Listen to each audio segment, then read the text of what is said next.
For over 100 years, automotive engineering treated the in-wheel motor as a graveyard technology.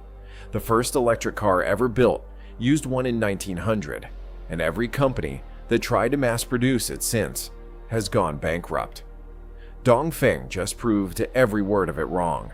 On November 11, 2025, China's Ministry of Industry and Information Technology approved a production filing for a Dongfeng sedan with 4 independent 100-kilowatt motors, one inside each wheel.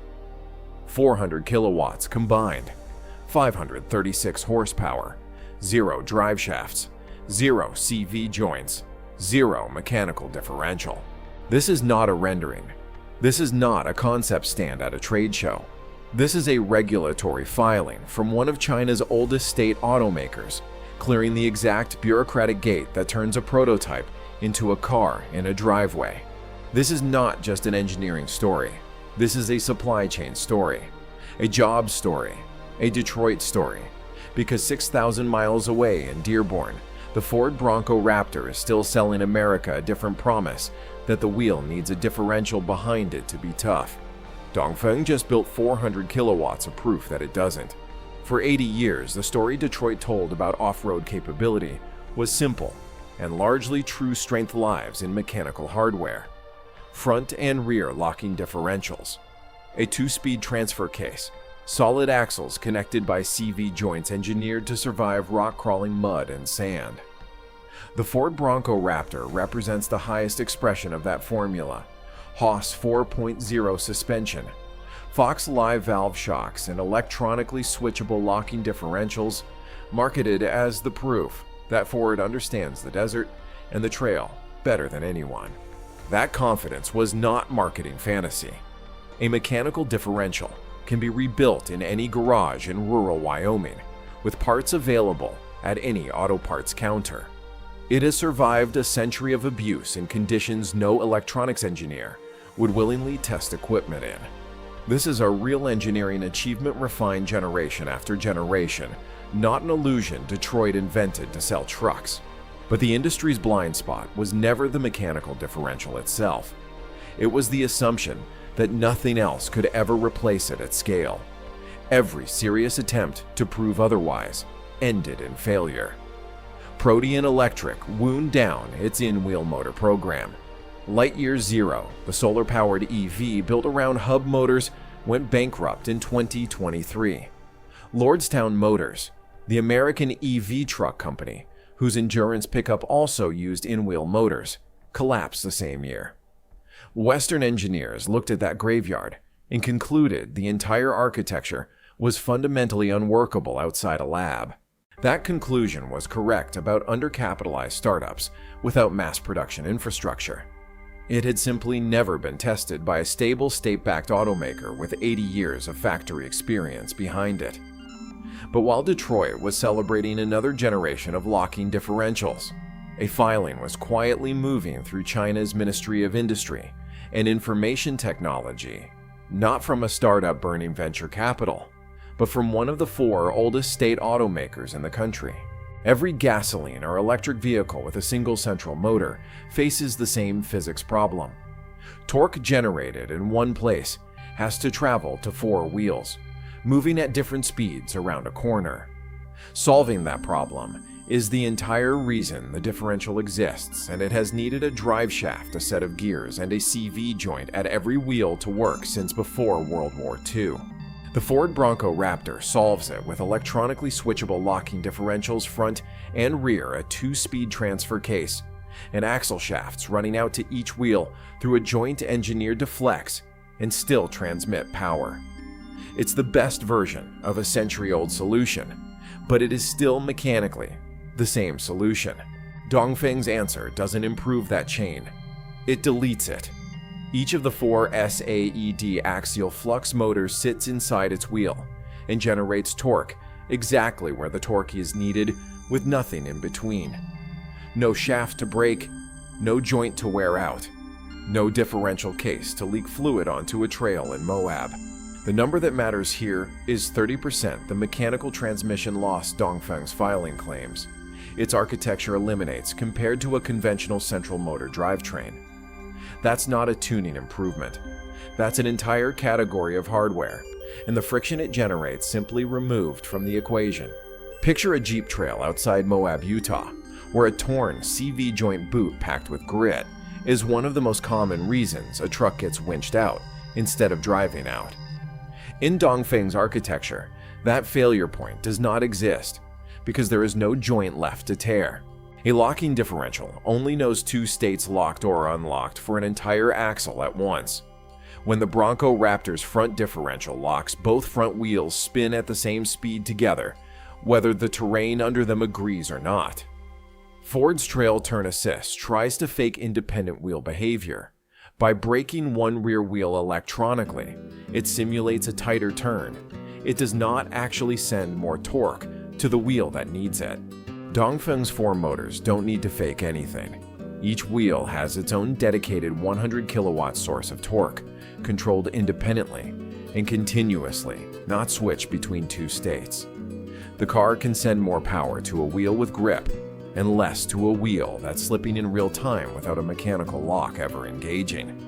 The number a 10 to 15% smaller turning radius directly attributable to independent motor control at each corner, not a suspension trick, not a steering geometry change, a direct result of the drivetrain architecture itself. Think about a tight switchback on a Colorado mountain trail, the kind where a full-size truck has to 3-point turn because its turning circle simply won't fit the first time. A drivetrain that can tighten its own turning radius by up to 15% on demand changes. What fits on that trail without changing a single body panel? A hydraulic disc brake works by converting the truck's kinetic energy into heat through friction, useful for stopping, but on a long descent, it is pure waste, and enough of it causes brake fade the moment when overheated pads and rotors stop biting the way they should. The Bronco Raptor's brakes are excellent by conventional standards. They are still fundamentally friction-converting motion into heat and throwing that heat away. In Dongfeng's architecture, each wheel motor does double duty. It drives the wheel, and it brakes the wheel by running in reverse and feeding energy back into the battery instead of into a rotor. Parking is handled by magnetic locking rather than a caliper clamping a disc. There is no brake pad to overheat on a long grade because there is no brake pad doing the primary work at all. The number 25% higher energy recuperation during braking compared to a friction brake system, plus a projected 20 to 30% reduction in maintenance cost from removing calipers pads and rotors as wear items altogether. Picture the long descent on I-70 through the Rocky Mountains outside Denver, the stretch where runaway truck ramps exist because overheated brakes have failed on grades exactly this length. A drivetrain that can shed speed through the motors themselves without asking a disc and a pad to survive the entire descent is not a convenience feature there. It is a different answer to a real safety problem. The Ford Bronco Raptor earns respect it did not buy with marketing.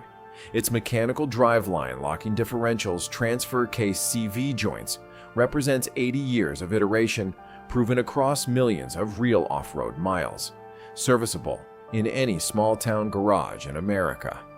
That is a genuine engineering achievement, and nothing in Dongfeng's filing changes the fact that the Bronco Raptor as it exists today is one of the most capable off-road trucks Detroit has ever built. But exactly where it gets surpassed is specific, not vague. 30% less mechanical transmission loss is not a suspension tune or a software update. Ford could push overnight. It comes from removing hardware categories the Bronco Raptor's entire drivetrain depends on. A 10 to 15% smaller turning radius and 25% higher braking energy recuperation are architecture numbers, not tuning numbers. You cannot bolt those gains onto a driveshaft and differential platform. You have to replace the platform. Ford is not entirely blind to this. In July 2024, spy photographers caught an F-150 lightning test mule running 8-lug wheels with no visible brake caliper and unexplained cabling running into the wheel wells, a possible early hub motor experiment per Autoblog and Clean Technica. Ford has never confirmed what that mule was testing. Read in the most generous way possible. It means Ford is still in the spy photo phase of a technology Dongfeng cleared through national production approval in November 2025, a gap of at least 16 months, with no confirmed Ford production timeline on the other side of it. The market share consequence is not that Americans will buy a Dongfeng sedan. They won't, and that's not the threat. The threat is to the promise Ford, GM, and Jeep have sold for decades that a locking differential is what toughness looks like. If in-wheel motor architecture proves durable in mass production, that promise stops being a fact about physics and starts being a fact about which company committed to the old architecture the longest. The supply chain exposure here has a name and a number: American Axle and Manufacturing, a Detroit-born company that reported $6.12 billion in total net sales in 2024, with $4.25 billion of that the driveline segment built entirely around axle shafts, differentials, and CV joint assemblies. Those are not abstract categories. They are the exact components an in-wheel motor architecture makes unnecessary. Tariffs are not a lasting answer here, because tariffs tax a vehicle crossing a border. They do not tax an architecture. Nothing stops a Tier 1 supplier in Mexico, Michigan, or Germany from licensing axial-flux hub motor technology and building it under a Western nameplate the moment it proves durable.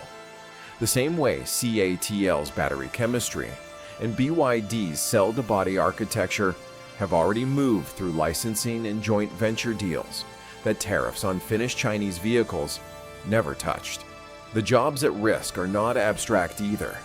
Driveline manufacturing supports plants and union jobs across Michigan, Ohio, and Indiana, the same belt of states where axle and differential production has anchored blue-collar employment for generations. An architecture that needs zero axle shafts does not need the workforce built to produce them, regardless of which country's flag is on the factory. For investors, the signal is not sell Ford. It's that any Tier 1 supplier whose revenue is concentrated in mechanical driveline components now carries a technology obsolescence risk that did not exist 18 months ago. The kind of risk that shows up in a stock price only after the architecture has already won. What happens next depends not on tariffs, but on whether American engineering culture can move faster than it has in the last 40 years. Here is the verdict. The in-wheel motor is no longer a graveyard technology. It is a mass production filing approved by a national regulator from a stable automaker with 80 years of factory experience.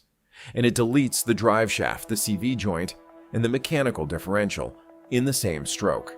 Ford's answer as of today is a set of spy photos from a test mule nobody at the company has confirmed. Dongfeng's answer is a document with a filing date.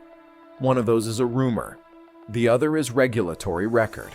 The Bronco Raptor will still be an excellent truck next year, and the year after that. That was never the question. The question is not whether the wheel can be the engine. The question is whether Detroit's driveline supply chain, the axle plants, the differential lines, the tens of thousands of jobs built around them will still exist by the time it has to answer.